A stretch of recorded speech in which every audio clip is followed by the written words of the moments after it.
क्या किया हमने? धर्म के बारे कुछ क्लैरिटी हुई। क्यों की हमने ये चर्चा? क्यों किया हमने ये चर्चा?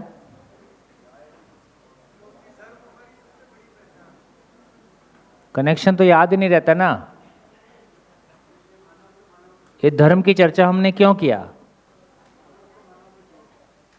वो तो ठीक है। न्याय धर्म सत्य। न्याय धर्म सत्य को क्यों बोला? मानव की परिभाषा। मानव की परिभाषा में क्या बोला? कि मनाकार को साकार करने वाला भाग फिजिकल है, सुविधा वाला भाग है, लेकिन मन स्वस्थता मैं समझ गया हूँ, मैं समझपूर्वक सुखी हुआ हूँ, उसका प्रमाण है कि मुझको न्यायपूर्वक जीना आता है। मानव के साथ मैं परिवार में न्याय को प्रमाणित करता हूँ, समाज में धर्म को प्रमाणित करता हूँ। मानव धर्म, यहाँ धर्म का मतलब मानव धर्म। देखो विसुन्ना की स्थिति में ऐसा लग नहीं रहा है, बॉडी लैंग्वेज में सुस्ती दिख रही है।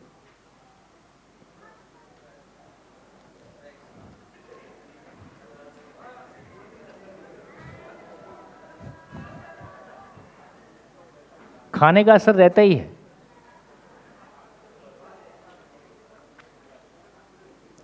हाँ,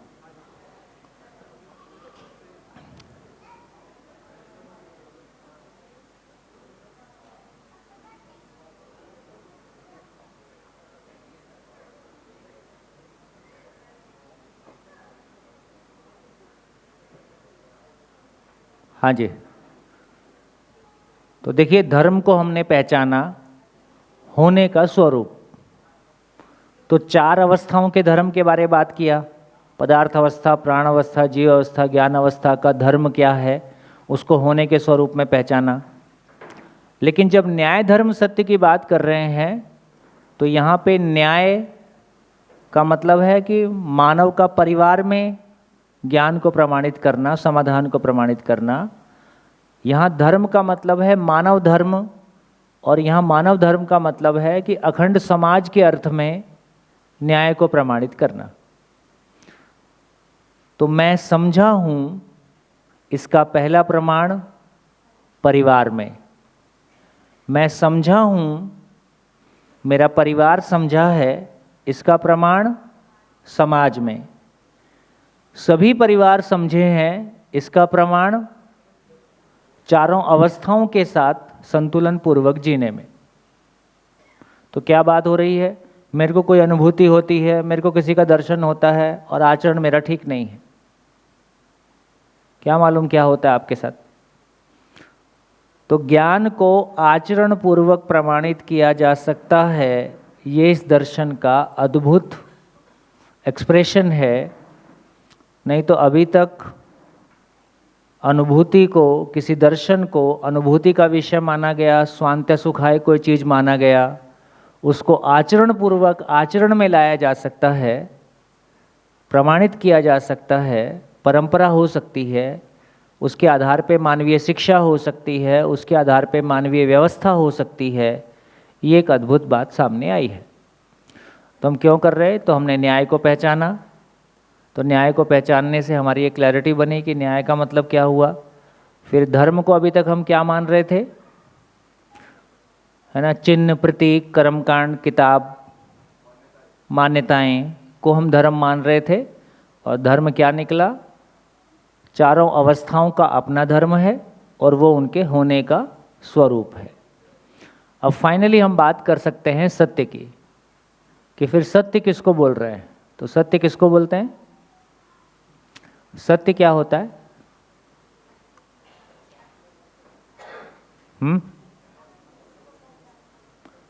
सत्य क्या होता है? बोलचाल अभी रूटीन संसार में सत्य किसको बोलते हैं?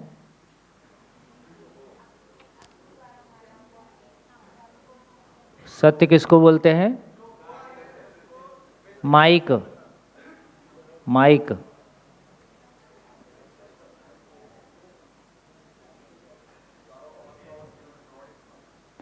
वो तो दर्शन में बोल रहे हैं, संसार में सत्य किसको बोल रहे हैं?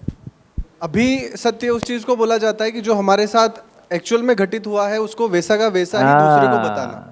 घटी घटना को एज इट इज रिपीट करने को सत्य कहा। या सदा सच बोलो का मतलब उतना ही है कि जो घटना जैसे घटी है उसको वैसा बोलो। तो घटना ये घटी है कि मैंने आपको चोरी करते हुए देखा है, इसका सत्य से कोई लेन देन नहीं है। तो घटी घटना को रिपीट करना, घटी घटना को रिपीट करना है, इसका सत्य से कोई लेन देन नहीं है। उस घटना का गवाही देना तो ये सत्य नहीं है। अभी हमारा सब कुछ बहुत कन्फ्यूज़न में रहता है।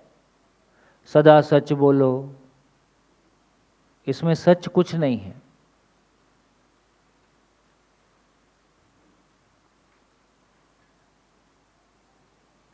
क्या करें?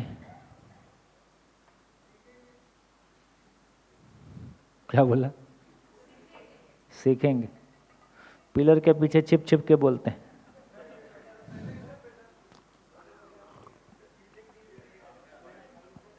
आगे बहुत जगह है, अब पिलर के पीछे ठीक लगता है तो क्या करोगे? हाँ, मज़ा तो है ही है, सारा मज़े का ही खेल है।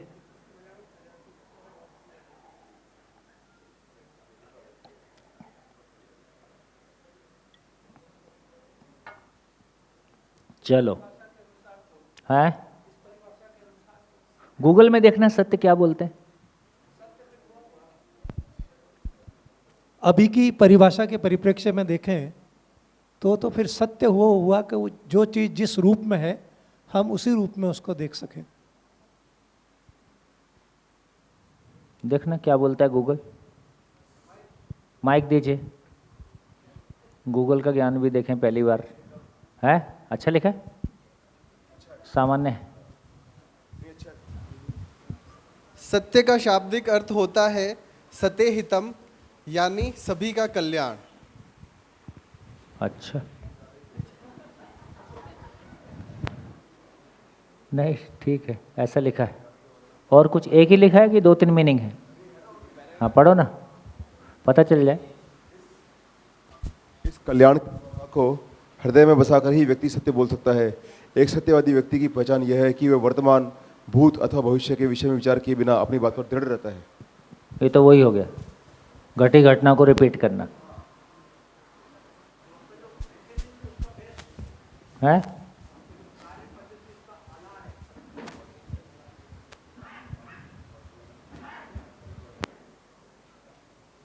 नहीं नहीं, हो गया। अभी माइक दोगे तो फिर कहानी आ सकती है।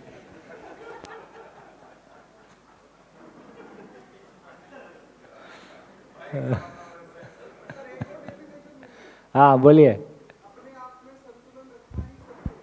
अच्छा सर चलो ठीक। ट्रूथ इज, आप कहाँ हो? सर इधर, हाँ हाँ हाँ, वननेस इन एक्शन थॉट।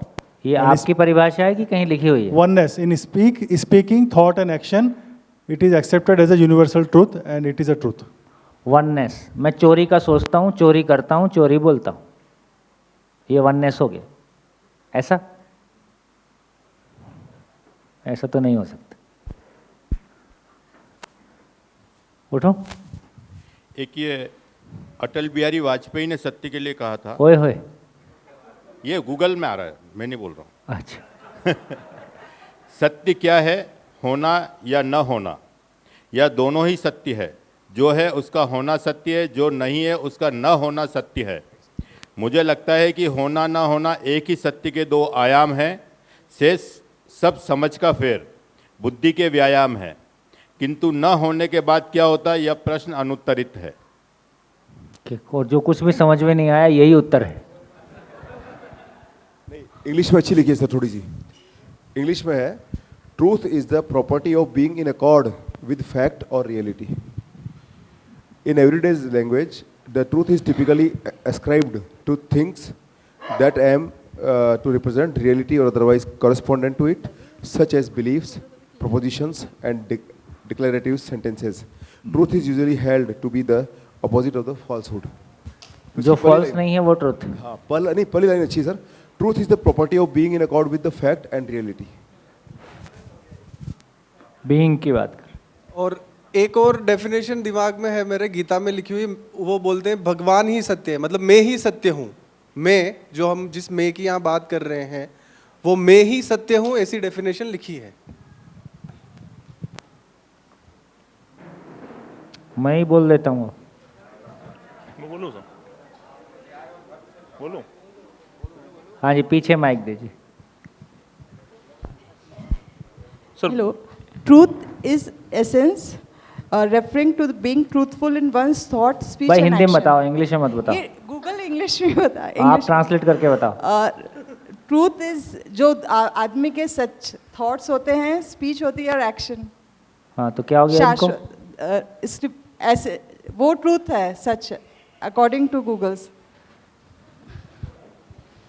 ऐसा कोई शब्द या वाक्य जो हमारे द्वारा बोलने पर इस पृथ्वी पर या जहाँ भी जीव मात्र का अहित न हो, वो हमारी भाषा में सत्य है। अहित ना हो। हाँ, जीव मात्र का, किसी का भी। अहित ना हो। सर मेरे अनुसार जो जैसा है प्रकृति में, उसको वैसा ही देख पाना सत्य है शायद। अब मैं करता हूँ, ये बोर्ड साफ कर दो। क्लोज।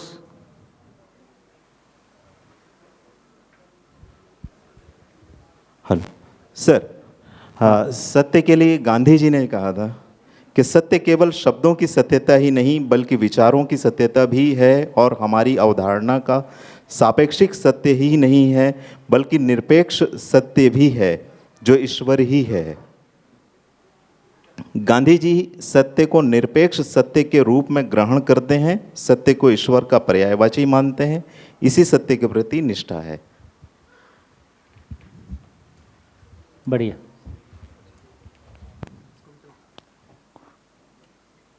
चलो रहने दो, कर दो, चलो इसको भी कर दो।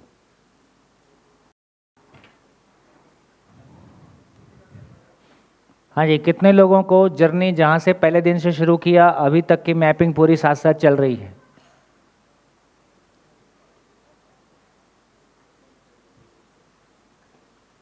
अच्छी बात, ठीक है। शिविर तो संतोषजनक है, ठीक चल रहा है।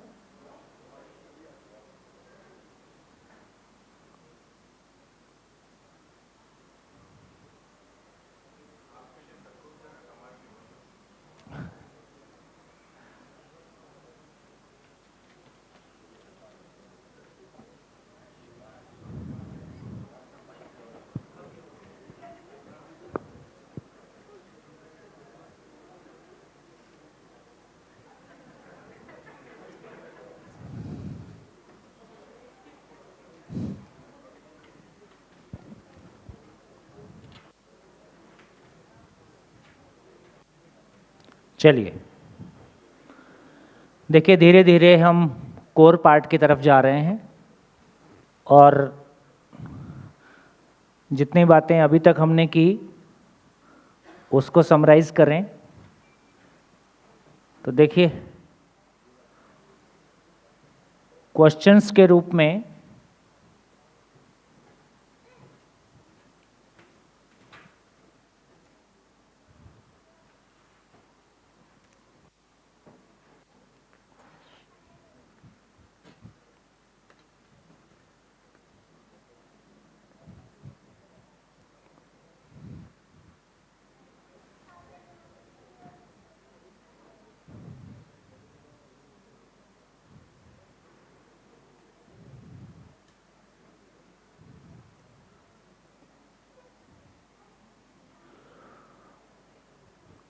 क्वेश्चंस के रूप में हमने कहा था कि कुल मिला के जीना है। जीने का मतलब क्यों जीना है, इसको समझने के लिए क्यों जीना है और कैसे जीना है, ऐसी बात की थी। इसके लिए ये दो क्वेश्चंस का आंसर मिल जाए, इसके लिए क्या करना है? मूल में देखेंगे तो कंटेंट के रूप में मानव के पास 3 ही क्वेश्चन है कि ये संसार क्या है, मैं क्या हूँ और करना क्या है। इससे ज़्यादा कोई क्वेश्चन हमारे पास कंटेंट के रूप में नहीं है। संसार क्या है, मैं क्या हूँ, करना क्या है। इसमें से अभी तक की जो हमारी चर्चा ज़्यादा फोकस्ड रही वो कहाँ रही? तो ज़्यादा चर्चा हमने मानव को लेके किया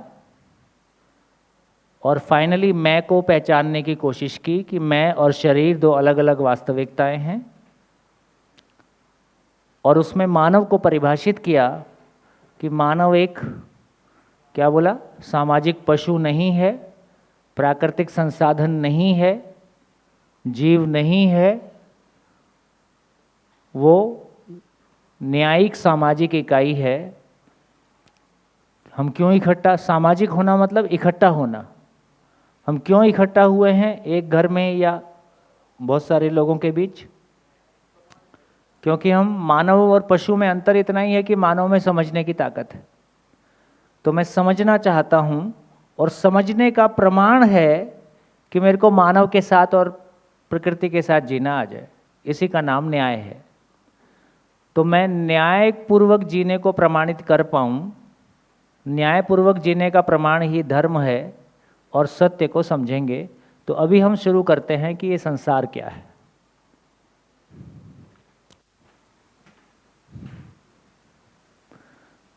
तो आज थोड़ा सा एक अगले स्टेप पे चलते हैं, अस्तित्व में व्यवस्था।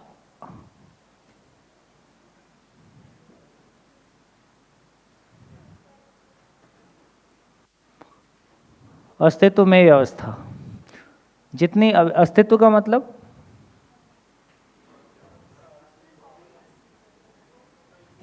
हाँ, अस्ति मीन्स है, अस्ति मीन्स है, त्व मीन्स जो कुछ भी है वो व्यवस्था में भागीदारी के स्वरूप में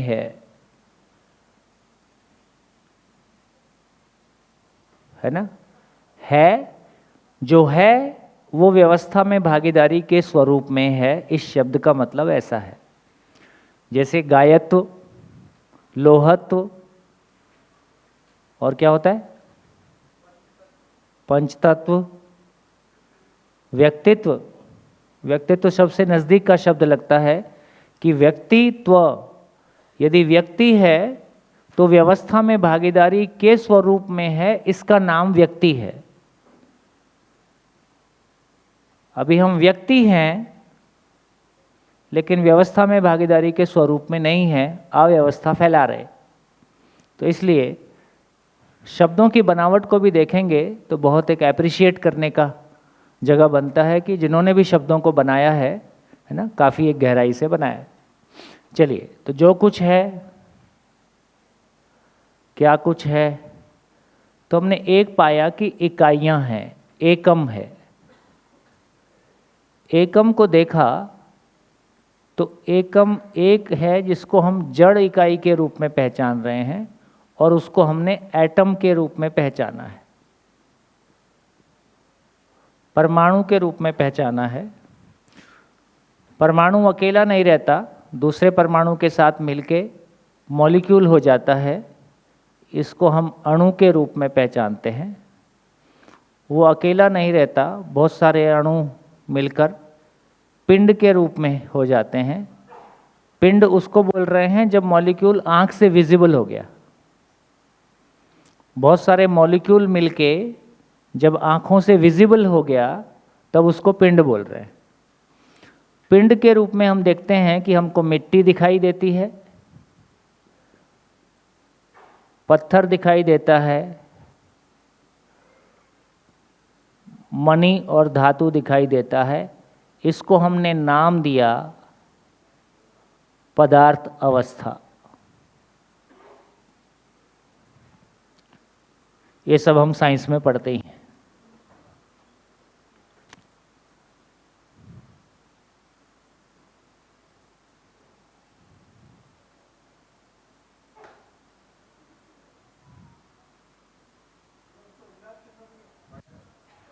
ओ यार, मेरे को मत दिखाया करो।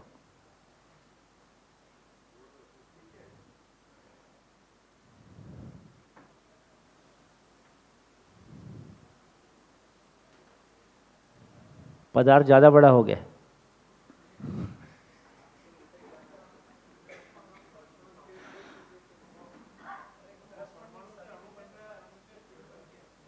है।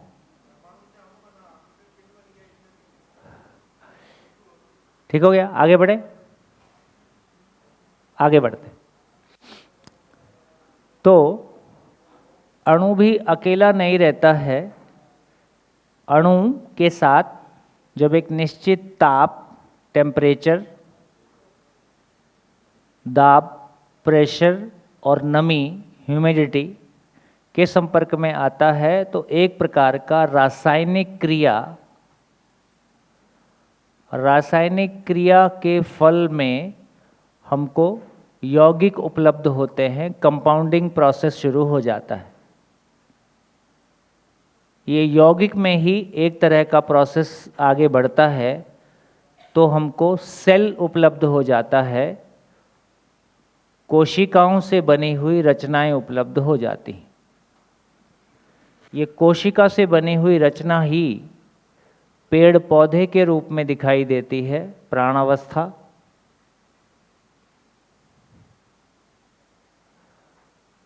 सेल से बनी हुई रचना ही पशु और पक्षी के शरीर के रूप में दिखाई देता है, और ये ही हमको फाइनली मानव के शरीर के रूप में दिखाई देता है। ये सब भी हम साइंस में पढ़ते हैं।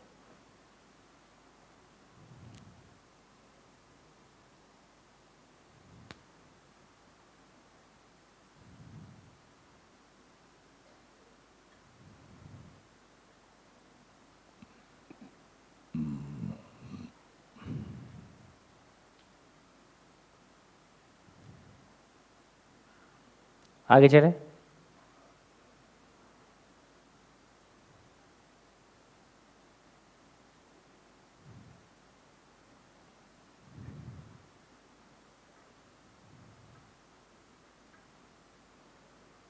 चले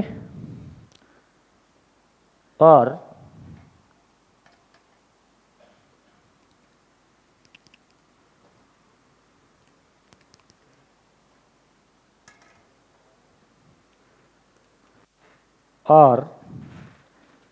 ये सारा पेड़ पौधे, पशु पक्षी और मानव का शरीर मरने के बाद वापस पदार्थ अवस्था हो जाता है, और रासायनिक क्रिया के फल में ये वापस बनता रहता है।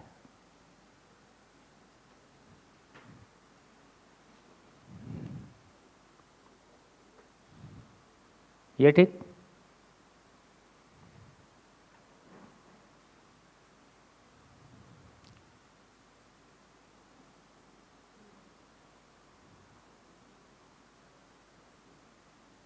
यहाँ तक ठीक?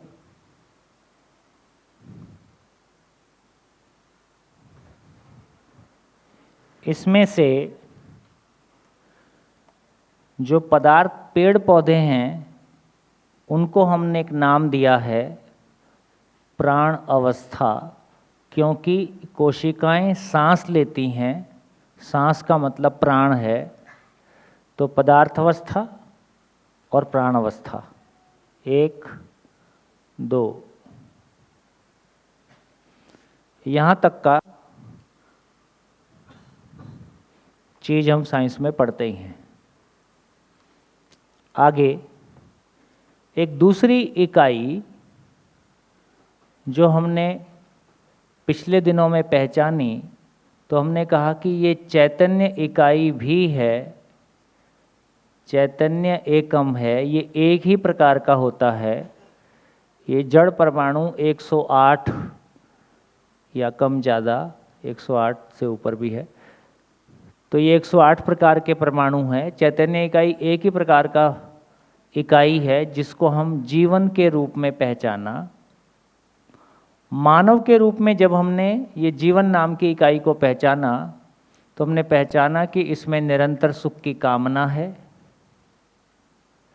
निरंतर सुख मूल चाहत के रूप में उपलब्ध है ना। अक्षय बल शक्ति संपन्न है। सोचने समझने की असीम क्षमता है और समाधान पूर्वक सुखी होता है। ऐसा हमने मानव में देखा। ये किसने पहचाना? ये किसने पहचाना? ऐसा मानव ने पहचाना। ये जीवन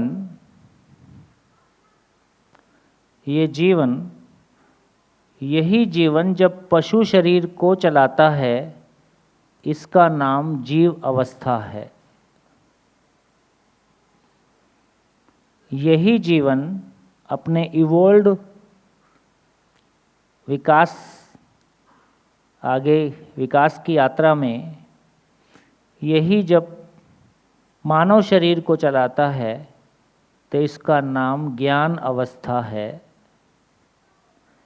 जिसमें कि हमने मानव को पहचाना।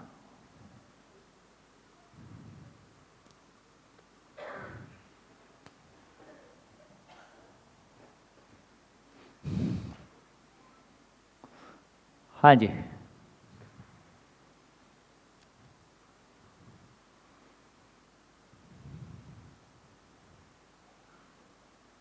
बोर्ड सबके लिए विजिबल है? पीछे वाले बोर्ड दिख रहा है? हाँ जी, अब बोलिए। इस बोर्ड को देख के आपके मन में कुछ प्रश्न उठते हैं, कोई कन्फ्यूज़न लगता है?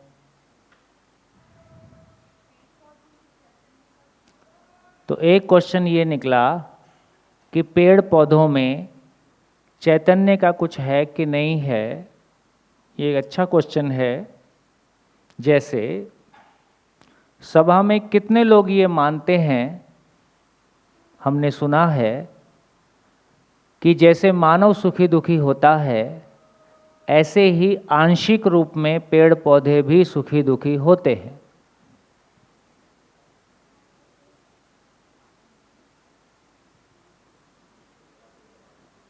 ठीक हो गया? पेड़ पौधे सुखी दुखी होते हैं और आप कब टमाटर में चाकू डाल देते हो?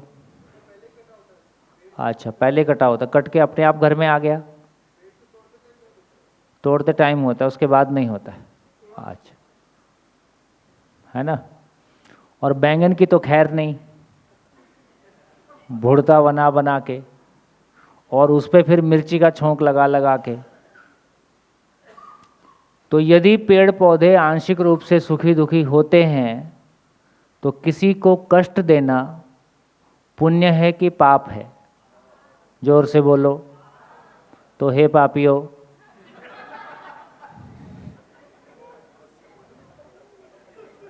ये देखो नया मॉडल आया, जीव जीवस्य भोजनम। कौन है ये? सुना है।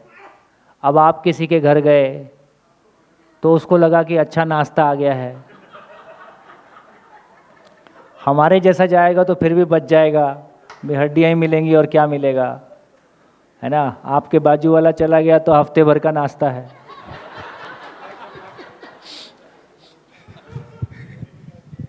इस पे डाउट था। हाँ। कि क्यों कहा है? ऐसे ही है, सब अभी भी है। गोलमाल है। ये गोलमाल सर अभी भी एटम और ये चैतन्य इकाई जो है ये कहाँ से आई, ये डाउट आया पहले। तो पेड़ पौधों से पहले वो सब हो जाएगा जी। हाँ जी। तो जितने लोग अपने आप को,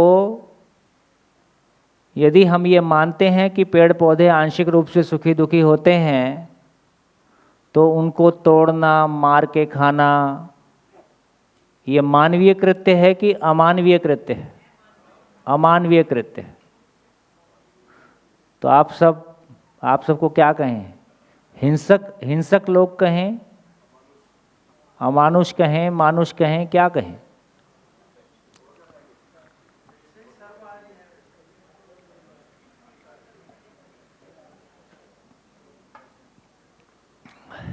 बोलो। तो आज से खाना खाना बंद। बोलिए। जिस सीमा तक हमारे शरीर की आवश्यकता है उस कहाँ हो आप? इधर सर, इधर। जिस सीमा तक हमारे शरीर को चलाने के लिए जो आवश्यक है उसको यदि हम काम में लेते हैं, क्योंकि वो हमारी मजबूरी है। मतलब मैं आपको खा जाऊं ये मेरी मजबूरी? नहीं, आपके पास और अल्टरनेट विकल्प है ना बहुत सारे। अल्टरनेट ना हो तो खा लूं तो कोई दिक्कत नहीं। नहीं, ऐसा तो ठीक। ऐसा तो बहुत दिक्कत में है।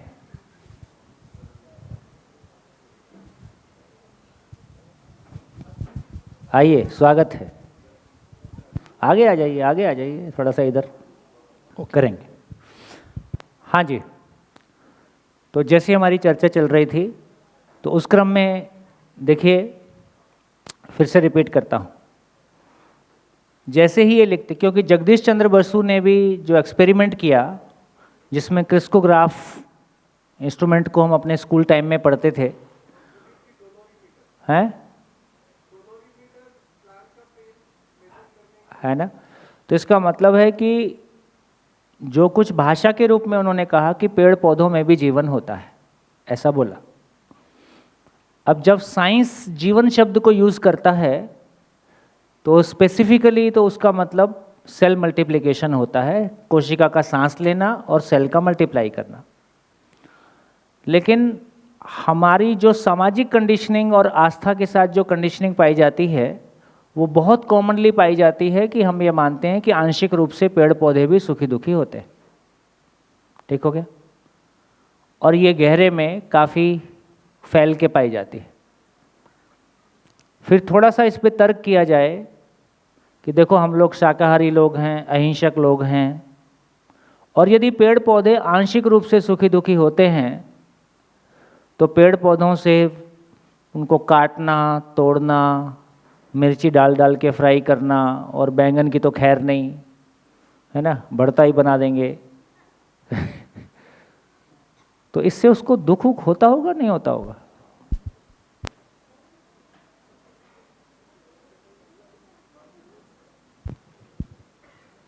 भैया, दो एक्सपेरिमेंट से पता नहीं कॉन्ट्राडिक्टरी लग रहे हैं। एक है जो साइंस बोलती है कि वर्टिब्रे और कॉम्प्लेक्स न्यूरल लिंक्स हैं नहीं पेड़ में, इसीलिए उनको पेन फील नहीं होता पेरिफेरल नर्वस सिस्टम का। पर दूसरे साइड से और एक दूसरा एक्सपेरिमेंट है जो सेम पेड़ को उगाते हैं, सेम पानी और सब देते हैं, पर एक में उसको पॉजिटिव एफर्मेशंस देते हैं लाइक आई लव यू और ऐसा सब, उसका वो खिल उठता है। सेम ही एनवायरनमेंट में अगर हेट वाला एफर्मेशंस देते हैं तो वो मुरझा जाता है। बिल्कुल ठीक, बिल्कुल ठीक। माइक। इसी तरीके से एक्सपेरिमेंट में ये पाया गया कि अगर पानी लेके गार्डनर आता है तो they feel very good, and at the same time if somebody is coming with some cutting device, their vibrations are different. ये भी पाया गया। ठीक। सर, प्लांट्स में पेन रिसेप्टर्स ही नहीं होते हैं तो उनको पेन हो ही नहीं सकता है, और सुख का पता नहीं है मेरे को। किसका पता नहीं? सुख का पता नहीं। अच्छा ठीक है, यदि सारे लॉजिक को इकट्ठा किया जाए तो हम क्या कंक्लूजन पे पहुंच रहे हैं? पेड़ पौधे सुखी दुखी होते हैं कि नहीं होते?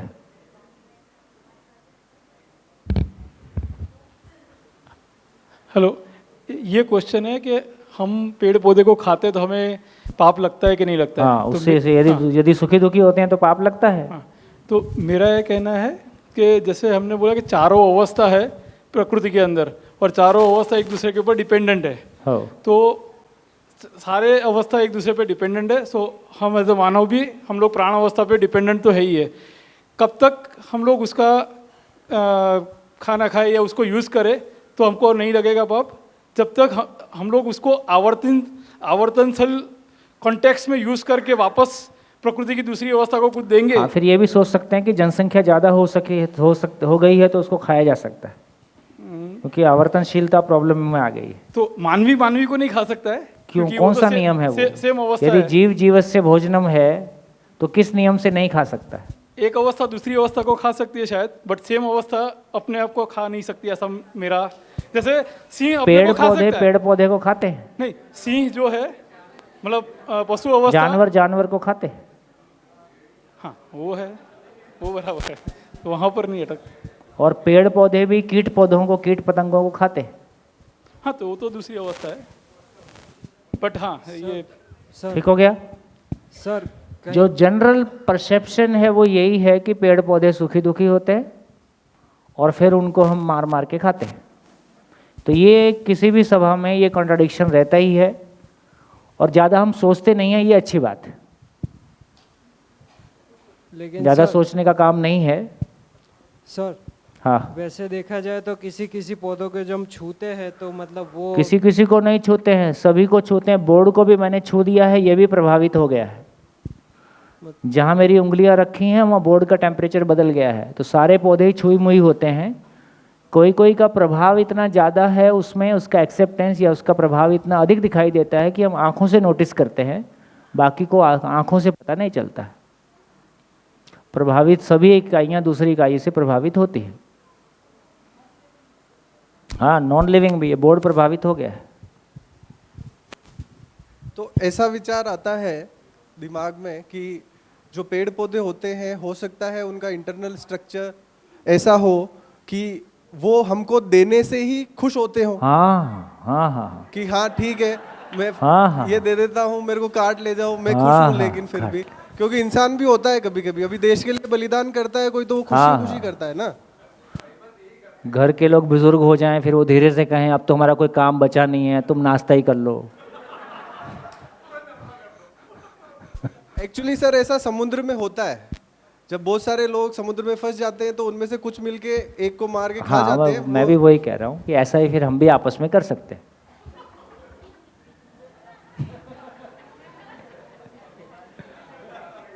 आओ, पेड़ पौधे मतलब ये करके उनकी उपयोगिता साबित कर रहे हैं पूरे प्रकृति में। हाँ, मतलब क्यों ही अपनी उपयोगिता साबित कर रहा है कि आप उससे जबरदस्ती करा ले रहे हो। मतलब वो बने उसके लिए। आप मेरे घर आए, मैं आपका नाश्ता कहूँ, फिर मैं कहूँ कि नहीं नहीं उसकी उपयोगिता सिद्ध हो गई। नहीं तो उसको फिर हम लोग ऐसा बोल सकते हैं कि मेरे को जीना है, उसके लिए मेरे को जिंदा भी रहना है, और जिंदा रहने के लिए मेरे को दूसरे की ऊपर थोड़ा डिपेंडेंस तो है ही है। चलो हो गया, हो गया। देखिए, जैसा कि हमने चर्चा किया कि यदि पूरे अस्तित्व को देखें तो उसमें दो प्रकार की इकाइयां हैं। एक प्रकार की इकाइयां हैं जिसको हम परमाणु के रूप में पहचानते हैं, जड़ परमाणु के रूप में पहचानते हैं, जिसको हमने 108 118 परमाणुओं के रूप में लोहा, एल्युमिनियम, गोल्ड सब के रूप में पहचाना है। एटम ही मिलके मॉलिक्यूल के फॉर्म में रहता है, मॉलिक्यूल मिलके ही किसी पिंड के रूप में जो हमको आँख से देख सकते हैं, इसको हमने पदार्थ अवस्था के रूप में पहचाना। अणु ही किसी निश्चित ताप, दाब और नमी से रासायनिक क्रियावश कंपाउंडिंग प्रोसेस में आता है और फाइनली एक कोशिका सेल फॉर्मेशन दिखाई देता है। और पेड़ पौधे भी कोशिकाओं से बने हैं, पशु पक्षी का शरीर भी कोशिका से बना है, मानव का शरीर भी कोशिका से बना है। ये सब मरने के बाद वापस पदार्थ हो ही जाते हैं और वापस ये सब बनते ही रहते हैं। इसमें से पेड़ पौधे को हमने प्राण अवस्था, सांस लेने वाली इकाइयों के रूप में पहचाना है। पशु पक्षी का शरीर है, लेकिन जब तक उसको कोई जीवन नहीं चलाएगा, वो जीवन जिसको हमने मानव शरीर को चलाती हुई इकाई के रूप में पहचाना, जीवन है जिसमें निरंतर सुख की कामना है, जिसमें सोचने समझने की असीम क्षमता है। मानव में हमने ये पहचाना कि वो समाधान से सुखी होता है, लेकिन भ्रमित मानव में ये भी देखा कि वो इंद्रियों से सुखी होने का प्रयास करता है ना। वो भी एक स्टेज देखी, फाइनली ऐसा देखा यही जीवन अपनी इवोल्यूशन की लोअर स्टेजेस में पशु शरीर को चलाता है, यही जीवन अपने इवोल्यूशन के हायर स्टेजेस में मानव के शरीर को चलाता है। और फाइनली मानव वंश परंपरा नहीं है, मानव ज्ञान परंपरा है। वंश बढ़ा के हमको तृप्ति नहीं हुई है, वंश बढ़ा के मानव इस धरती पे रहेगा ऐसा कह पाने की स्थिति नहीं बन रही है। तो फाइनली मानव एकमात्र इकाई है जो ज्ञान से ही तृप्त होता है और ज्ञान को मल्टीप्लाई करके ही तृप्त होता है। इसलिए मानव को ज्ञान परंपरा की इकाई के रूप में देखा। अब इस चर्चा को आगे एक्सटेंड करते हैं तो यहाँ जो कुछ क्वेश्चन हमारे सामने आते हैं, एक तो ये होते हैं कि हम कैसे पहचानें कि किस शरीर को जीवन चलाता है, किस शरीर को जीवन चलाता है।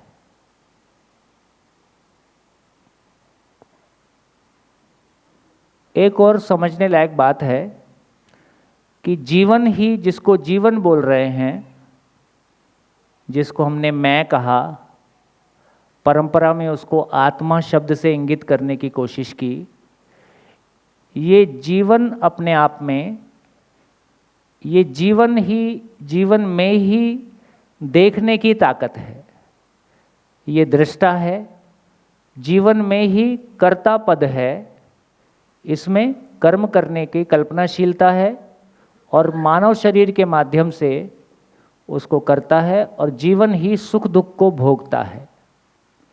ये जो भोगने वाला पार्ट है, जो भोगने का मतलब है कि सुख दुख को भोगना,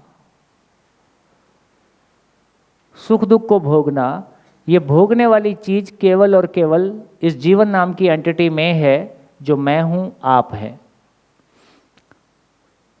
तो अब यदि आगे बढ़ते हैं कि किस शरीर को जीवन चलाता है, ये एक क्वेश्चन है जिसमें कि हम कह रहे हैं कि जगदीश चंद्र बसु से लेके और हमारी आस्थाएं सब उसमें मिक्स होती हैं। एक और क्वेश्चन है, जब हम साइंस में पढ़ते हैं तो हम सारी चीज़ों को दो पार्ट में पढ़ते हैं, लिविंग एंड नॉन लिविंग। तो नॉन लिविंग तो पदार्थ हो गया, इसमें कोई कन्फ्यूज़न नहीं है। लेकिन जब हम लिविंग की बात करते हैं तो साइंस के लिए क्यों ये तीनों एक हैं? क्यों तीनों को एक कैटेगरी में रख दिया? क्योंकि तीनों कोशिकाओं से बनी हुई रचना है, इसलिए साइंस के लिए तीनों एक है। साइंस किसी आत्मा नाम की चीज़ को नहीं पहचानता है, जीवन नाम की चीज़ को नहीं पहचानता है, इसलिए साइंस के लिए ये तीनों शरीर ही हैं। तो अब हमारा ध्यान इस पे भी जाता है कि यहाँ हम चीज़ों को चार बोल के क्यों अध्ययन कर रहे हैं, साइंस में हम दो बोल के क्यों अध्ययन कर रहे हैं। इस पार्ट पे ध्यान गया। अब इस क्वेश्चन को सॉल्व करते हैं कि जीवन किस शरीर को चलाता है। तो जीवन के बारे कहा कि जीवन किस शरीर को चला सकता है, तो हमारी पिछले 7 दिन की चर्चा में ये निकल के आया कि जीवन उसी शरीर को चला सकता है जिसमें कि विकसित मस्तिष्क हो। विकसित मस्तिष्क मतलब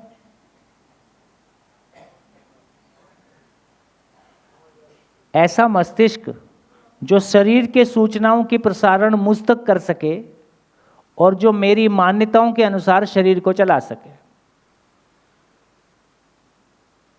तो ब्रेन क्या हुआ, है ना, माध्यम हुआ शरीर की सूचनाओं को मुझ तक पहुंचाने के लिए और मेरे आदेशों को शरीर के माध्यम से, शरीर के थ्रू एग्जीक्यूट करने के लिए, एक्ट करने के लिए। तो विकसित शरीर को फिजिकली खोल के देखा जा सकता है कि ये विकसित है कि नहीं, उसकी रचना से उसको पहचाना जा सकता है।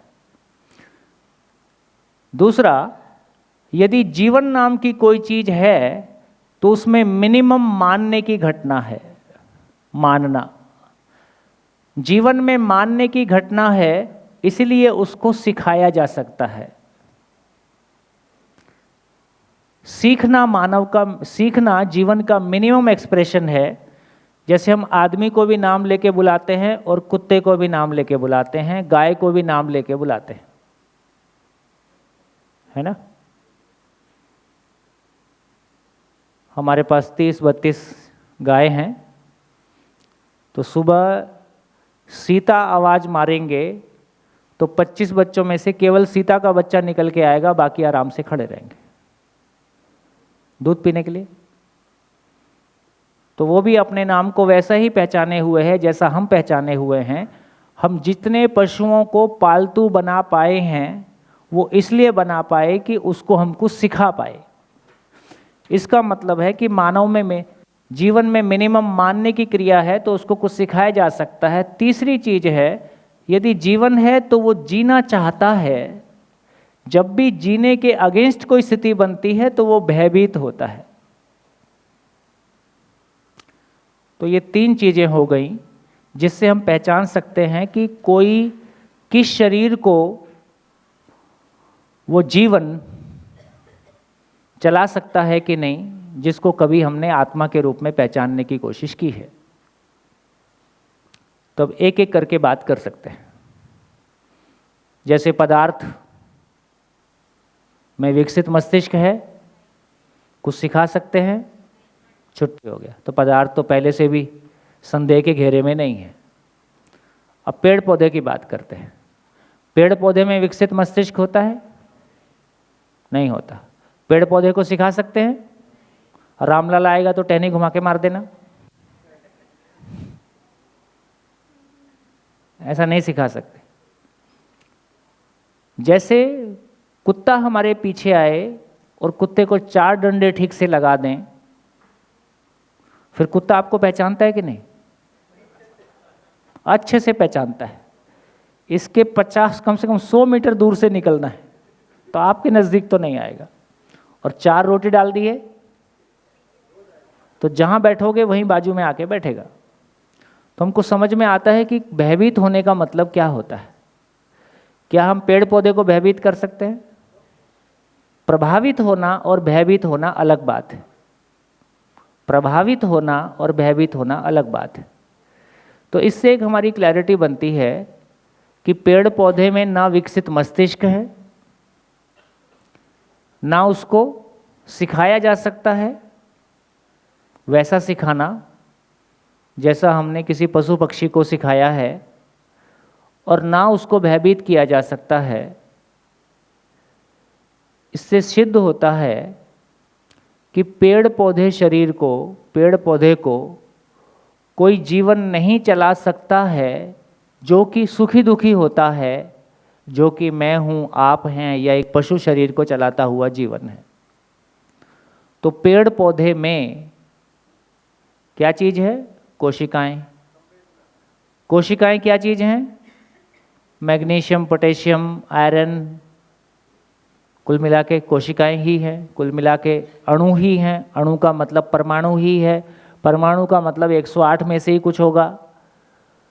तो अणु परमाणु में किसी तरह का सुखी दुखी होने वाला कंपोनेंट नहीं है। कोशिका शुद्ध रूप से अणु परमाणुओं से बनी हुई एक रचना है, रासायनिक क्रिया के फल में बनी हुई रचना है। इसलिए वहाँ सुखी दुखी होने वाला कोई कंपोनेंट नहीं है, प्रभावित होते हैं। हाँ, माइक उठाया है। मैं ये पूछना चाह रही थी कि जैसे जो छोटे छोटे इंसेक्ट्स होते हैं, ठीक है, तो फिर उनका क्या रोल है? मतलब वो पशु पक्षी में भी नहीं आ सकते क्योंकि ब्रेन नहीं है। बहुत बढ़िया, बहुत बढ़िया। तो पहले पेड़ पौधे से निपट लेते हैं, फिर आगे चलते हैं। तो इसका मतलब है, लेकिन ये जो ऑब्जर्वेशन है, जैसे आदिवासियों में भी बस्तर में रहा हूँ, तो वहाँ भी ये बोलते हैं कि कोई पेड़ काटना है तो पेड़ काट नहीं सकते। तो किसी पेड़ को लगातार गाली वाली देते हैं, ऐसा बताते हैं, मैंने कभी होता हुआ देखा नहीं है, तो वो सूख जाता है। सूखे पेड़ को काट सकते हैं तो फिर वो काट लेते हैं। तो हमारे भाव का प्रभाव पेड़ पौधों तक जाता है। ऐसी कुछ कुछ बातें काफ़ी कॉमनली हम सुनते हैं। हाँ, उसको हैंडल करें कि वो क्या, मतलब फिर वो क्या बोल रहे हैं, उसको समझने की कोशिश करते हैं। तो एक दूसरी टेबल खोलते हैं। तो देखिए, यदि पदार्थ को देखें,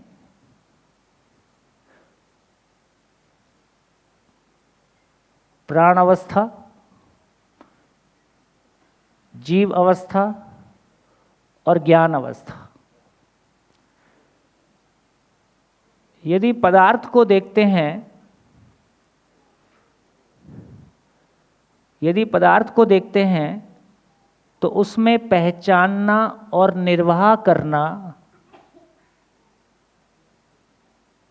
होता है। 2 क्रियाएं पदार्थ में हो रही हैं।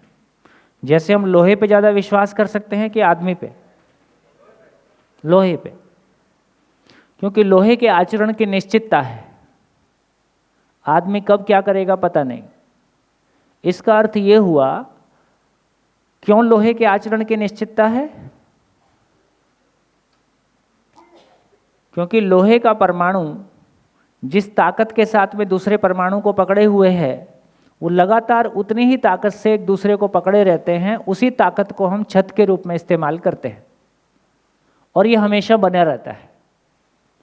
तो इसका अर्थ ये हुआ कि लोहे के परमाणु में एक दूसरे को पहचानने की प्रॉपर्टी है, और पहचानने की प्रॉपर्टी है कि बीच बीच में छोड़ देता है जब मूड करता है। जैसा पहचानता है वैसा ही निभाता है। एल्युमिनियम पहचानता है कि लोहे के साथ में नहीं जुड़ना है, इसलिए एल्युमिनियम और लोहे की वेल्डिंग नहीं हो सकती है। ठीक, इसलिए सारी रासायनिक क्रिया कौन किसके साथ रिएक्ट करेगा ये हमको पता होता है। इसी का नाम ही केमिकल इंजीनियरिंग है, या केमिकल का सारा पूरी दुनिया है। तो इसका मतलब है कि जितना भी जड़ संसार है, और यहीं तक नहीं, जैसा कि हमने पहले भी चर्चा किया है कि धरती के चारों तरफ चांद 3600 किलोमीटर पर आवर की गति से लगातार घूम ही रहा है। धरती सूरज के चारों तरफ 1,00,000 किलोमीटर पर आवर की गति से घूम ही रही है। और यदि धरती सूरज के चारों तरफ 1,00,000 किलोमीटर पर आवर की गति से घूमती है और चांद को धरती के चारों तरफ घूमना है, तो चांद को क्या करना पड़ेगा? तो चांद की दो गतियां हो गई। एक गति तो वो है कि जो उसको 1,00,000 किलोमीटर की स्पीड से धरती के साथ साथ दौड़ना है। 1,00,000 किलोमीटर की स्पीड से दौड़ते हुए उसको चक्कर भी काटना है। तो 1,00,000 ऐसे और 3600 किलोमीटर ऐसे। मजेदार है ये, बहुत मजा आता है इसमें। शादी के पहले करता है, बहुत चक्कर काटता है। देखो, यदि ये सोलर सिस्टम है और ये धरती है और ये चक्कर काटेगा, तो 1,00,000 किलोमीटर की स्पीड से ऐसे चलेगा और ये फिर ऐसे ऐसे चलेगा, है। और अब सन भी चक्कर काट रहा है 7,00,000 किलोमीटर, और गैलेक्सी काट रही 22,00,000 किलोमीटर। तो मामा का क्या हाल होगा?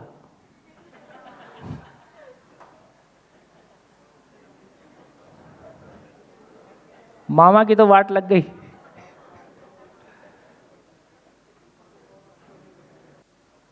है तो अद्भुत, है।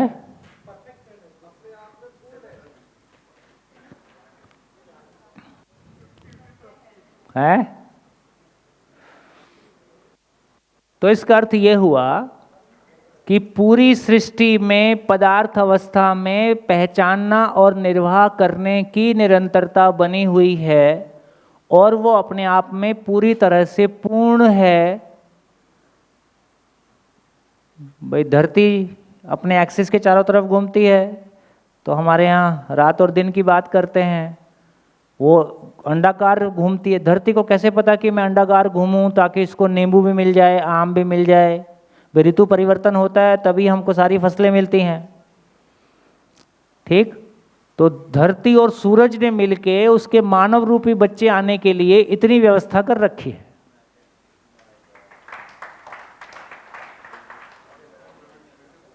है।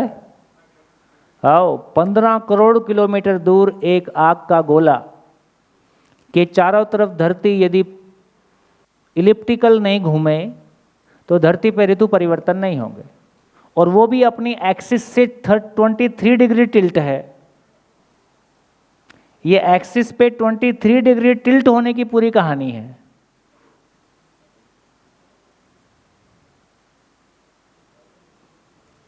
समझे प्यार क्या चीज होती है? हम तो किसी के घर के सामने टिल्ट हुए खड़े हैं, आपको कहाँ पता चलेगा?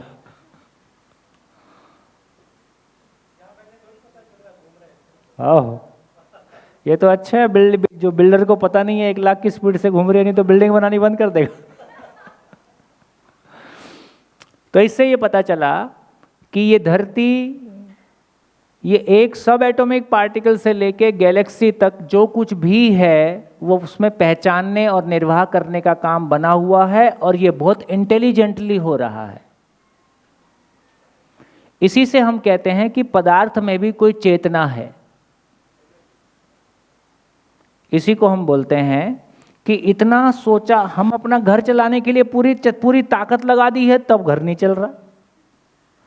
अपने विचार व्यवस्थित रहें उसके लिए पूरी साधना कर रहे हैं, फिर भी उठपटांग विचार आ रहे।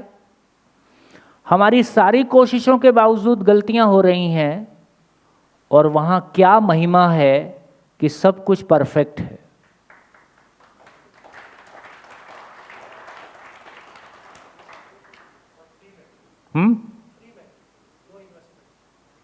ये देखो, पैसे की बात बीच में करोगे ही। मतलब अपने लिए तो पैसे देके सब कुछ होता है, काम की बात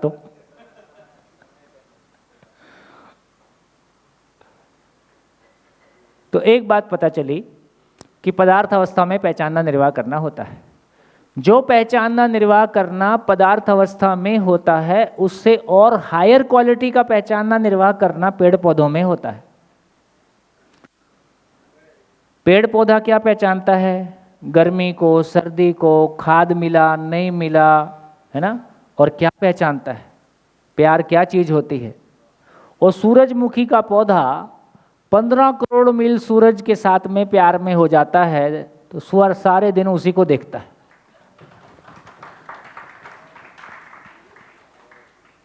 इससे बढ़िया एग्जाम्पल और क्या हो सकता है।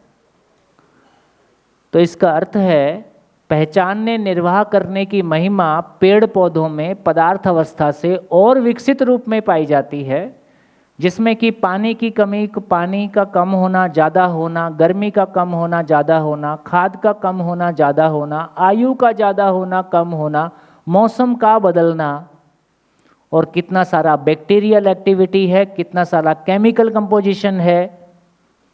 वो मुर्गी में बोलते हैं, मुर्गी में बोलते हैं कि उसको कोई कैल्शियम ना दिया जाए तो भी अंडा बनता है। पता नहीं भाई, सुना हुआ है। मुर्गी को कैल्शियम ना दिया जाए तो अंडा बनता है। इसका मतलब मुर्गी के अंदर एटॉमिक ट्रांसफॉर्मेशन होता है। यदि कैल्शियम बना है तो कैल्शियम का एटम बना है, कैल्शियम का एटम बना है और कैल्शियम उसको दिया नहीं है। इसका मतलब एक प्रकार के एटम कैल्शियम के एटम में बदल जाते होंगे। सुना है इसलिए कह रहा हूं। तो इसका मतलब यह है कि हमारे शरीर में भी बहुत सारा केमिकल जो भी है ना होता है, तो बहुत सारी ट्रांसफॉर्मेशन होती है जो कि हम अपनी लैब में नहीं कर सकते। देखो, एक कोशिका का जो भी मटेरियल है वो हमारे पास उपलब्ध है, उसका रेशो भी हमारे पास उपलब्ध है, लेकिन हमारे मिलाने से सेल में सांस लेने की क्रिया शुरू नहीं होती है। इसलिए आज तक हम आर्टिफिशियल सेल अभी नहीं बना पाए हैं, जितनी मेरी जानकारी है। यदि हम आर्टिफिशियल सेल बना पाए होते तो हम आर्टिफिशियल ब्लड बना लेते। खून जब भी देते हैं वो किसी मानव से लेते हैं। हमारे पास आर्टिफिशियल खून बनाने का कोई तरीका अभी तक नहीं है ना। आर्टिफिशियल खून प्रयोग में आ गया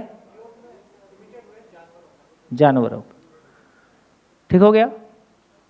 तो खैर, तो इन सारी चीज़ों को देखते हैं तो काम की बात कहने की इतनी ही है कि यदि शरीर को देखें, पूरे शरीर के मैकेनिज्म को देखें, तो उसमें भी पहचानना निर्वाह करना ही होता है। तो जो पहचानना निर्वाह करना पदार्थ अवस्था में एक सीमित स्वरूप में दिखाई देता है, पेड़ पौधों में उससे अधिक दिखाई देता है। अब हम गुस्से और प्यार की घटना को समझ सकते हैं। जैसे जब एक व्यक्ति गुस्से से भरा हुआ होता है, जैसे अस्तित्व में सब कुछ वाइब्रेशन है, ठीक। जब एक व्यक्ति गुस्से से भरा होता है तो उसका शरीर व्यवस्थित रहता है, आवाज व्यवस्थित रहती है, भाव व्यवस्थित रहता है, कि सब कुछ अव्यवस्थित होता है। तो एक गुस्से से भरे व्यक्ति से जो वाइब्रेशन प्रकट होगा वो व्यवस्थित वाइब्रेशन होगा कि अव्यवस्थित होगा। और जब एक व्यक्ति सही अर्थों में प्यार से भरा हुआ होता है, उसका वाइब्रेशन कैसे होगा? जैसे शोर और म्यूजिक में क्या फर्क है? एक अव्यवस्थित ध्वनि का नाम और एक व्यवस्थित ध्वनि का नाम, और दोनों का प्रभाव अलग अलग है। तो बेसिकली वो जो गाली और प्यार करने वाला मामला है वो पहचानना, निर्वाह करना ही है और कुछ नहीं। सूक्ष्म लेवल पे वो पहचानना, निर्वाह करना ही है। एक तरह का जो सकारात्मक वाइब्रेशन है उसका प्रभाव सकारात्मक है, जो नकारात्मक वाइब्रेशन है उसका प्रभाव नकारात्मक है। तो इससे ये समझ में आया कि पेड़ पौधों में किसी भी प्रकार का उसको कोई जीवन चला नहीं सकता, क्योंकि उसकी वो स्थिति ही नहीं है। तो खुशी की बात यह है कि पेड़ पौधों में सुखी दुखी होने वाला कोई कंपोनेंट नहीं है, क्योंकि कोशिका सुखी दुखी नहीं होती है। हमारे शरीर में भी कोशिका सुखी दुखी होती है? नहीं। एनेस्थीसिया लगाओ, किसने लगवाया anaesthesia? Local anaesthesia, local anaesthesia लगाओ। कभी दांत वात में करता है और दांत में एक इंजेक्शन लगाता है, हनुमान जी टाइप शक्ल हो जाती है। उसके बाद वो अपनी कैंची चलाता रहता है, अपन उससे बात करते रहते हैं। तो यदि शरीर में एनेस्थीसिया लगा दिया, हाथ में लगा दिया, तो आपके सामने आपकी उंगली के छोटे छोटे पीस किए जाएं,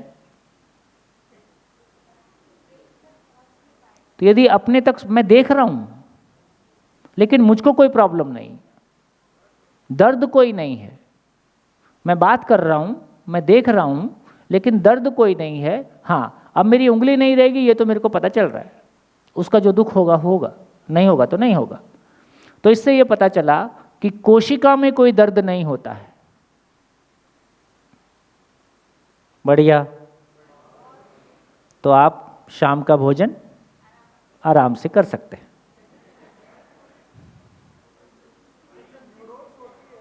है?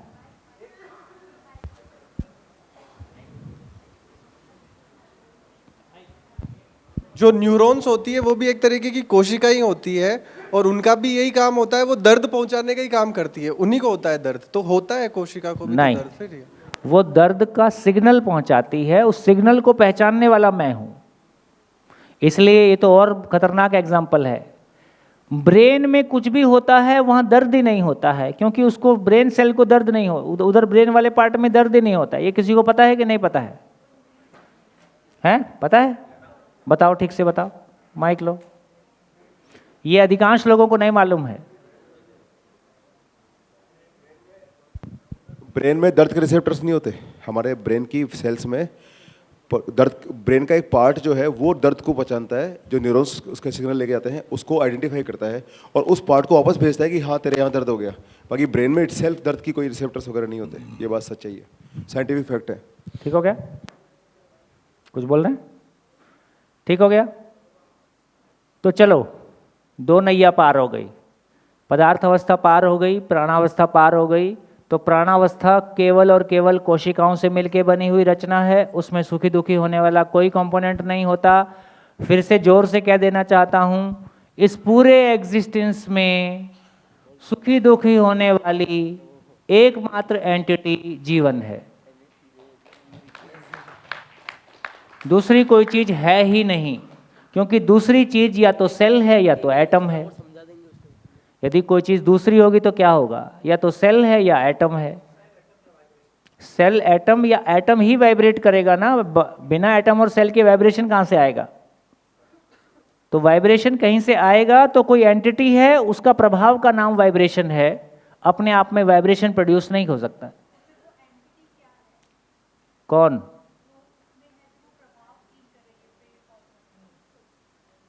जैसे धरती, भाई धरती सूरज के चारों तरफ घूम रही है, तो इसमें कोई जीवन घुमा रहा है क्या इसको? तो कोई चीज चलती है तो हम बोलते हैं कि इसमें कोई चेतना है। तो वो जो प्रभाव है वो कुल मिला के एटम मॉलिक्यूल। भाई एटम मॉलिक्यूल, लोहे का एटम लोहे को पकड़ रखा है। हाँ, तो पदार्थ में भी पहचानना निर्वाह करना है, पेड़ पौधे में भी पहचानना निर्वाह करना है। हाँ, तो क्योंकि वो सेल है, सांस लेना, मल्टीप्लाई करना, उसमें वो गुण है, उसके आधार पे उसका जो पैरामीटर्स है वो ज्यादा है। बेसिकली पहचानना, निर्वाह करना। बढ़िया, आगे बढ़ते हैं। अब बताओ। हाँ, अब चलते हैं धीरे धीरे। अभी यहाँ पर थोड़ा कन्फ्यूज़न है, और थोड़ा और भी एक चीज़ ऐड करता हूँ कन्फ्यूज़न में।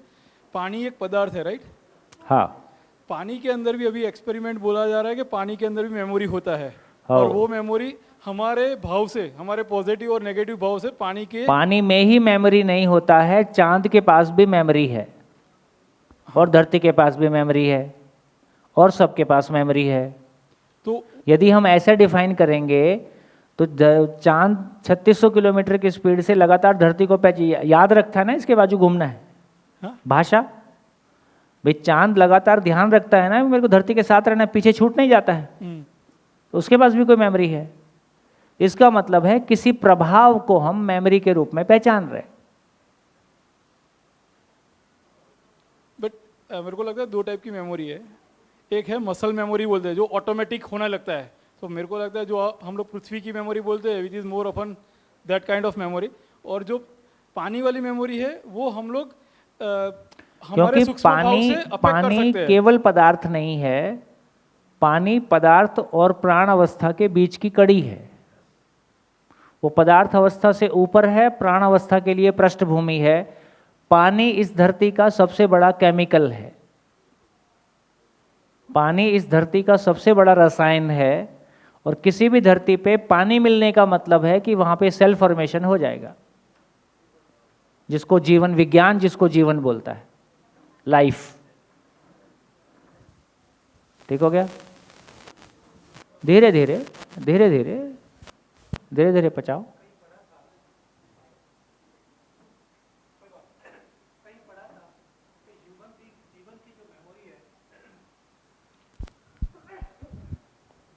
कहीं पर ये पढ़ा था कि जीवन की भी एक मेमोरी है, सारे कॉस्मिक लाइफ की, और ये कहाँ रहती है? ये भी तो कहीं स्टोर होती होगी।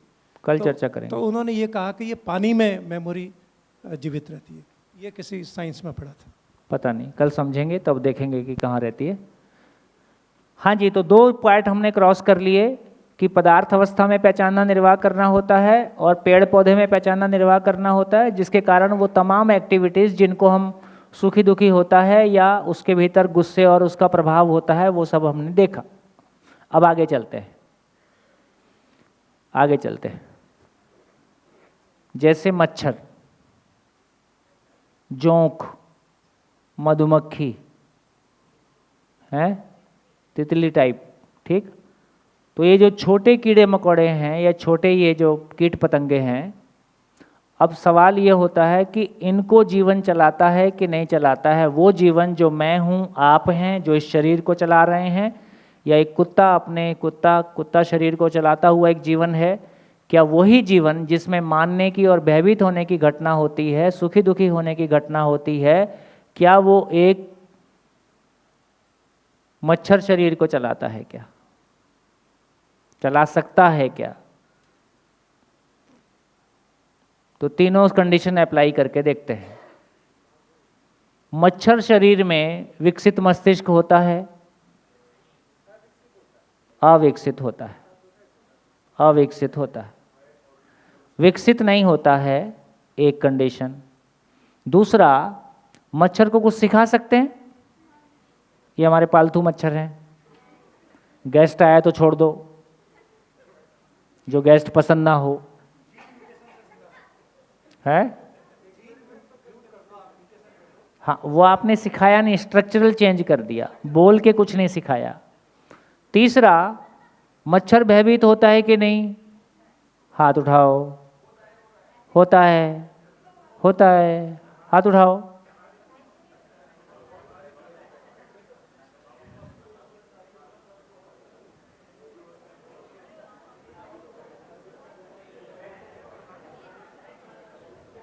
देखो, एक IRS ऑफिसर का मानवीयकरण कैसे होता है? दो माइक लिए हाथ में, कौन बोले किसको पकड़ा दूं? जय हो भारतीय प्रशासनिक सेवा। इसका मतलब आशा की किरण सब जगह है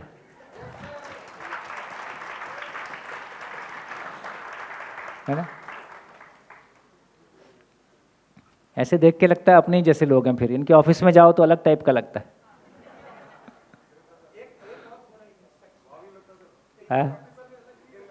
नहीं, इनके नहीं लगता होगा। हाँ जी। इंसेक्ट्स में एक गुण और है, पता नहीं वो ब्रेन का काम है क्या है, वो पर्टिकुलर ब्लड ग्रुप को काटते हैं। जैसे मच्छर ओ पॉजिटिव पहचानना, निर्वाह करना, सबसे ज्यादा ओ पॉजिटिव को काटेंगे। पहचानना, निर्वाह करना, क्योंकि वो यूनिवर्सल डोनर है। कोई भी ले सकता है उसका। हाँ जी। तो इसका मतलब ये हुआ कि मच्छर को मारने से क्या होता है, वहीं बैठता है कि फिर वहीं बैठता है, फिर आके वापस वहीं बैठता है। इससे ये समझ में आता है कि मच्छर प्रभावित होता है कि मच्छर भयभीत होता है। तो मच्छर भयभीत नहीं होता है, केवल हमारे हाथ हिलने से जो हवा हिलती है उसको पहचान के वाइब्रेट उससे प्रभावित होता है। तो मच्छर भयभीत नहीं होता, मधुमक्खी भयभीत नहीं होता, तालाब की छोटी मछली भयभीत नहीं होती, लीच जोंक को कुछ भी भयभीत नहीं होता।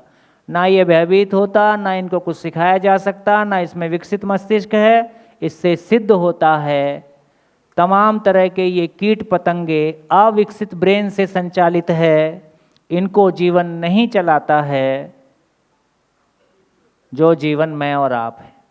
ऐसा कोई इसलिए कीट पतंगे में इन तमाम चीजों में कोई सुख दुख नहीं होता है।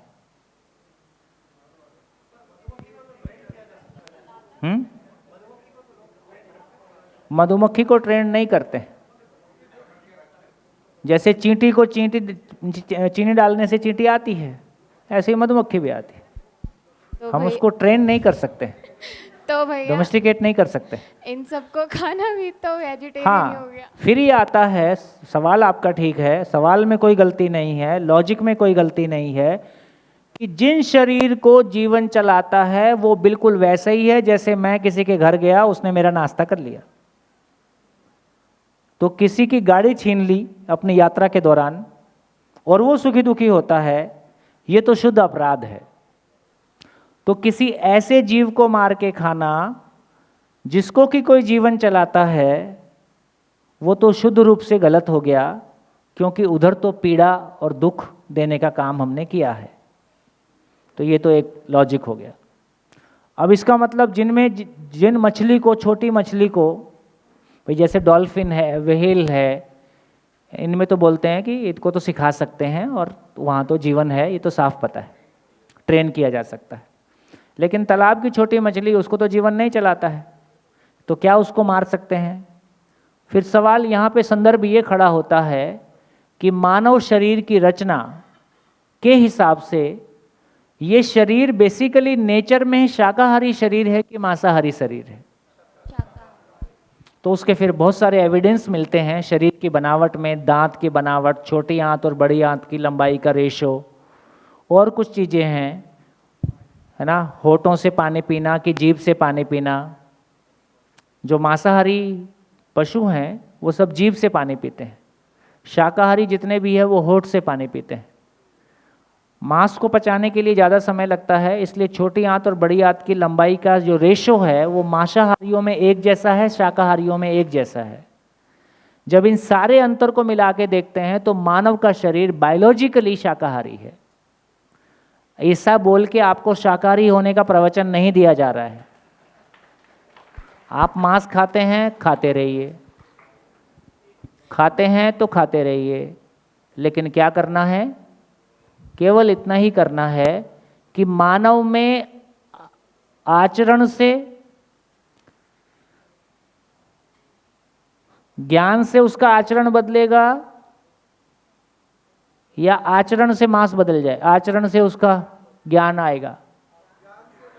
तो मानव ज्ञान मतलब मैं इतना ही कहना चाहता हूं कि चप्पल लाइन में लगाने से विचार लाइन में नहीं लगते।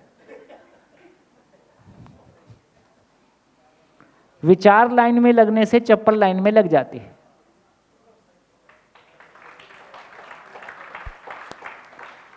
तो यदि हमारी समझ बढ़ेगी और जीवन तृप्ति आएगा, जीवन का समझ आएगा, तो आप स्वयं तय करेंगे कि क्या उचित है क्या अनुचित है। इसलिए किसी भी प्रकार का उपदेश यहाँ से नहीं दिया जा रहा है, केवल डेटा और जो तथ्य है वो आपके सामने प्रस्ताव रूप में रखा जाता है। हाँ जी, माइक। छोटी सी एविडेंस शेयर करना चाहता हूँ। हाँ। जो मांसाहारी है ना, वो कच्चा मांस खाते हैं या गला हुआ मांस खाते हैं। इंसान कच्चा या गला हुआ मांस नहीं खा सकता, वो पका के ही खाता है। वो अपने आप को सोचता है कि मैं मांसाहारी हूँ, इसलिए क्योंकि जहाँ पर वनस्पति उपलब्धता नहीं थी वहाँ पर मांसाहार खाना शुरू कर दिया इसलिए। लेकिन कच्चा मांस इंसान नहीं खा सकता आज भी। अच्छा। और बाकी जो भी, हाँ, नहीं खा सकता। आदिकाल में खाता ही होगा जब आग नहीं पहचाना था। आदिकाल में खाता होगा ना, मजबूरी नहीं होगी उस वक्त।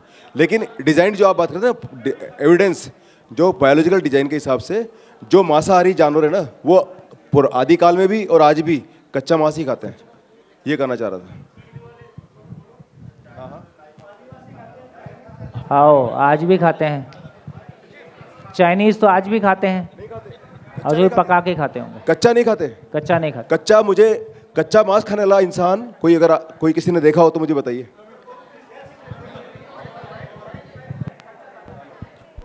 कच्चा मांस एस्किमो लोग खाते हैं। एस्किमो का मतलब ही कच्चा मांस खाने वाला होता है, जो बेफिन लैंड और उसके आसपास रहते हैं। हो सकता है। कोई बात नहीं। तो सूचनाओं का आदान प्रदान है, करते रहिए। भैया एक क्वेश्चन है। एक हाँ जी, नमस्कार। जो मानव का जो बच्चा होता है, छोटा बच्चा, उनको अगर मतलब स्टार्टिंग से उसको भी भय नहीं लगता, उसको कितना ऊपर उठा लो वो हंसता नहीं, रहता है। ऐसा नहीं, वो भयभीत होते होते हंसता है। भयभीत हो गया हंसता है। होता है। तो जैसे आग है, जब तक उसको लगेगा कि जैसे छोटा बच्चे को नहीं पता है कि आग में हाथ डालना है कि नहीं डालना है, ऊंचाई से गिरना है कि नहीं गिरना है, क्योंकि उस समय तक उसके पास वो डाटा ही नहीं आया है। एक बार गिरता है तो पहचान लेता है। अच्छा, फिर उसको पहचानने लगता है कि ऊंचाई नीचाई का क्या मतलब है। तो जीवन जो है जीरो से शुरू करता है। महापुरुष भी होगा, यदि शरीर यात्रा शुरू करेगा तो उसको भी वही होगा। वो भी चलना सीखेगा, भाषा सीखेगा, ऊंचाई नीचाई सीखेगा, आग को पहचानेगा, इसको पहचानेगा। तो जब बच्चा है उसके पास रेफरेंस पॉइंट जीरो है। फिर जैसे जैसे वो कोई चीज़ को पहचानता है, उसके चित्रण में वो मेमोरी स्थिर होती जाती है, फिर उसके आधार पे बिहेव करता है। ये गर्भ से क्यों नहीं पहचान पाया वो टच? गर्भ से इसलिए नहीं पहचान पाया कि गर्भ में ऐसा कोई परस्परता उपलब्ध नहीं है। गर्भ में गर्भ की परस्परता उपलब्ध है, इसलिए गर्भ से बाहर आते ही रोने का बड़ा कारण ये भी है कि वहाँ जितना सेफ माहौल था उससे कोई भिन्न माहौल उसको मिला है।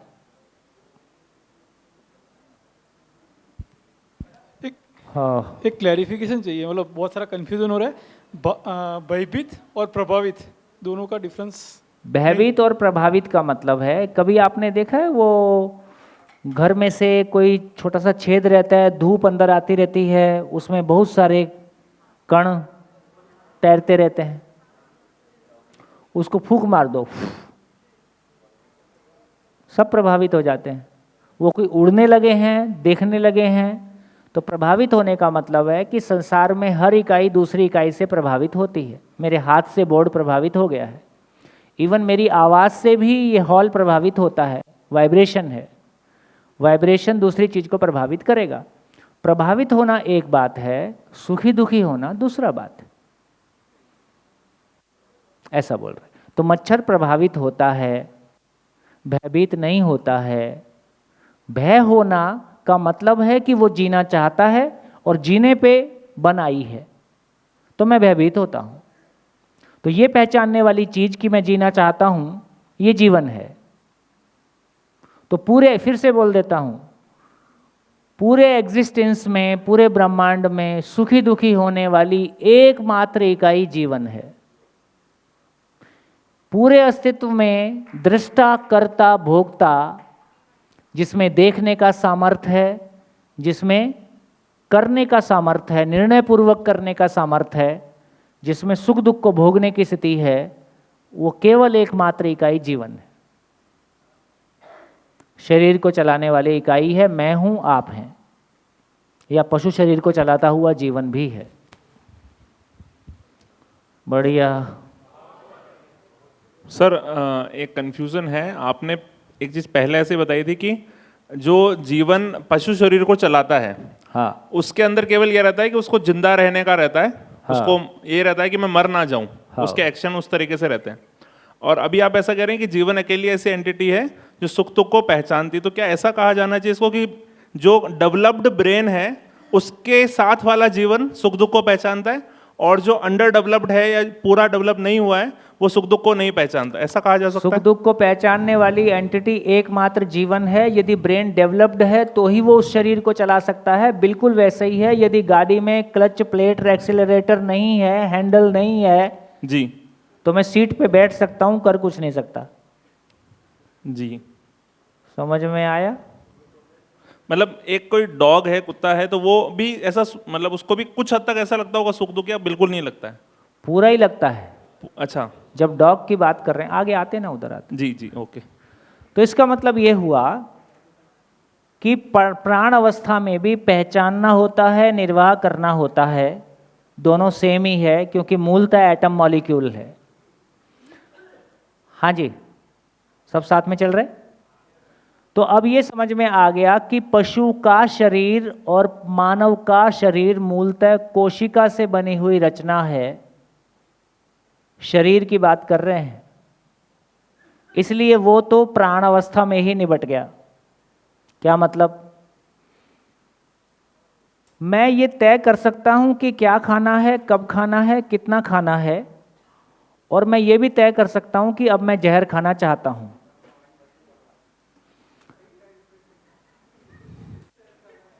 मैं ये भी तय कर सकता हूं कि अब मैं जहर खाना चाहता हूं, और मैं निर्णय पूर्वक ठंडे दिमाग से एक वीडियो बना के उसके बाद जहर खा सकता हूं। ठीक? लेकिन जहर गले के नीचे चला गया, अब मैं ये नहीं बोल सकता नहीं नहीं नहीं गलती से चला गया था, असर मत करना। अब क्या होगा? अब पहचानना, निर्वाह करना होगा। अब नियम बदल गया। जब तक आपके हाथ में था तब तक आपके कंट्रोल में था मामला। अब वो पेट में चला गया तो अब मेरी मर्जी काम नहीं करेगी, कर्म स्वतंत्रता काम नहीं करेगी, अब शरीर का नियम काम करेगा। अब पहचानना, निर्वाह करना ही होगा। अब जगह बदल गई है। बढ़िया। तो इससे हमारी ये क्लैरिटी बनी कि यदि हम जीव पशु शरीर को चलाते हुए जीवन की बात करेंगे तो वहां पे मानना है,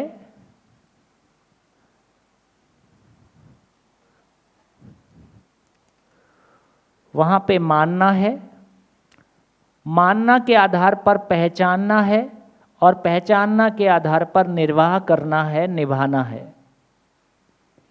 इसलिए पशु को देखेंगे तो कैसा करता है?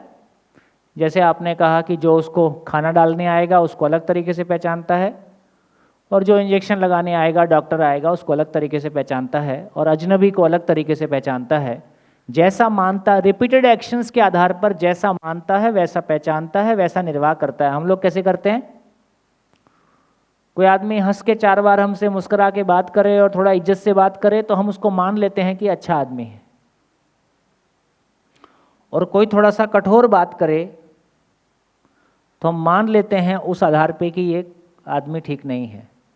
जबकि हो सकता है जो आदमी आपसे प्यार से बात कर रहा है वो किसी स्वार्थवश काम कर रहा है, बात करता है, और जो कठोरता से बात करता है वो ज़्यादा बढ़िया आदमी है, ऐसा बाद में समझ में आता है ना? इसका मतलब बिना ज्ञान के, जैसे पशु रिपीटेड एक्शंस के आधार पर किसी चीज को मानता है, हम भी रिपीटेड एक्शंस के आधार पर किसी चीज को मानते हैं। इसी को एनिमल कॉन्शियसनेस कहा गया है।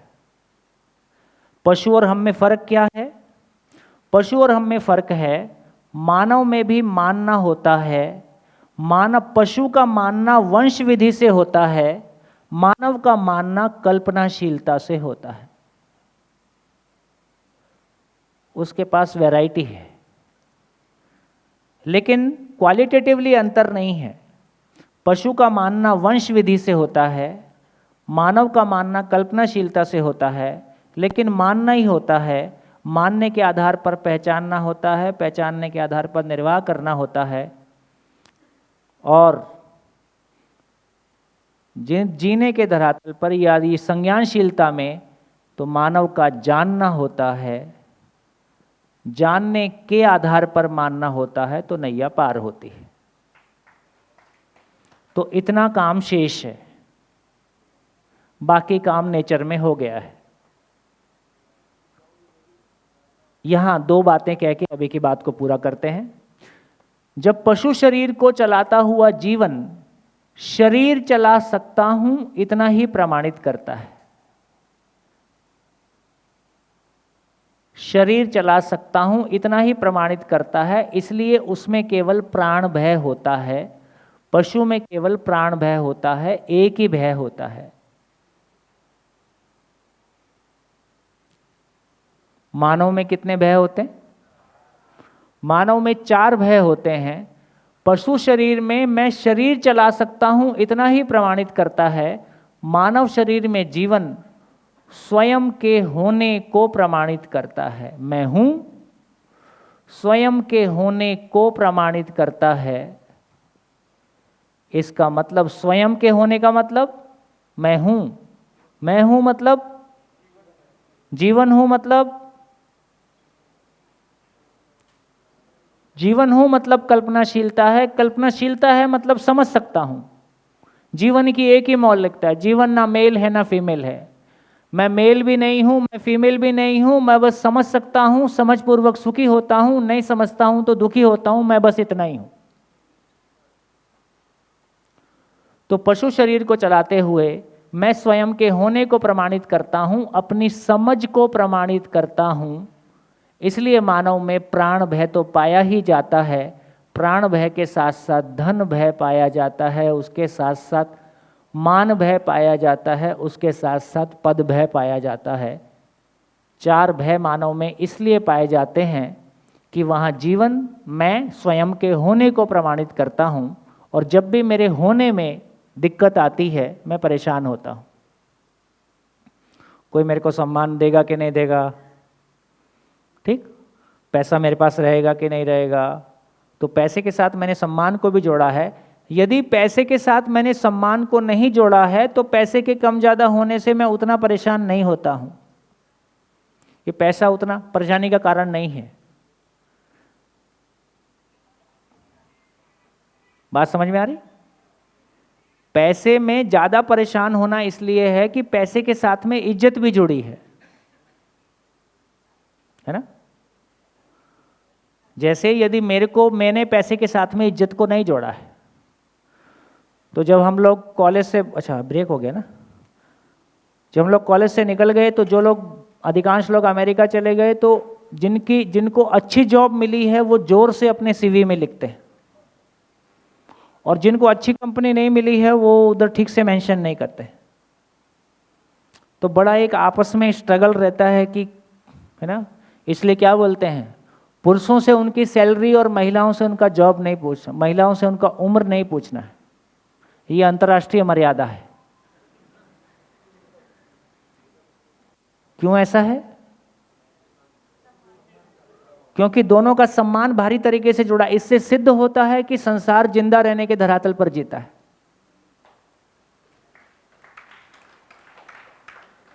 जीने की जगह में आएगी तो एज का भी कोई मतलब नहीं है और पैसे का भी कोई मतलब नहीं। फिर इससे कोई फर्क नहीं पड़ता है कि मेरे पास पैसा कितना है, मैं इससे प्रभावित नहीं होता हूं। तो मैं ये कहना चाहता था कि हमारा पैसे से बहुत ज़्यादा प्रभावित होना इस बात से जुड़ा हुआ है क्योंकि पैसे से मेरी इज्जत जुड़ी हुई है।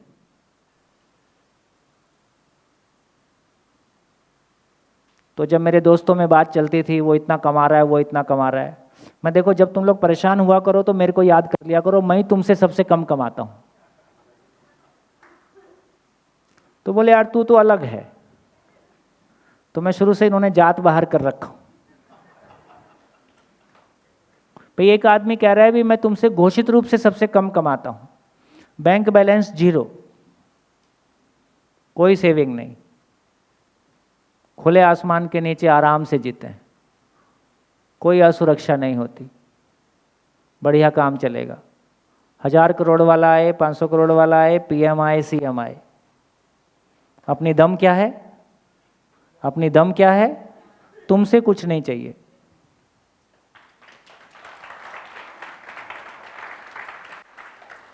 तुम्हारा कोई पद नहीं चाहिए, तुम्हारा कोई धन नहीं चाहिए। सद्बुद्धि होगी तो मिलके साथ में कुछ अच्छा कर सकते हैं। कितने आराम का काम।